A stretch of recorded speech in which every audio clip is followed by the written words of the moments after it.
This is the beautiful Wax Begonia. It's a summer bloomer and it comes in red, pink, and white.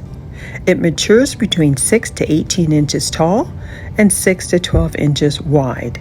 It likes a rich, moist, and well-drained soil. It also enjoys partial to full sun. It's native to Central and South America. It's hardy in zones 10 to 11. It does well as a bedding plant or in containers, and it can also be grown indoors. Thanks for watching. I'll see you next time.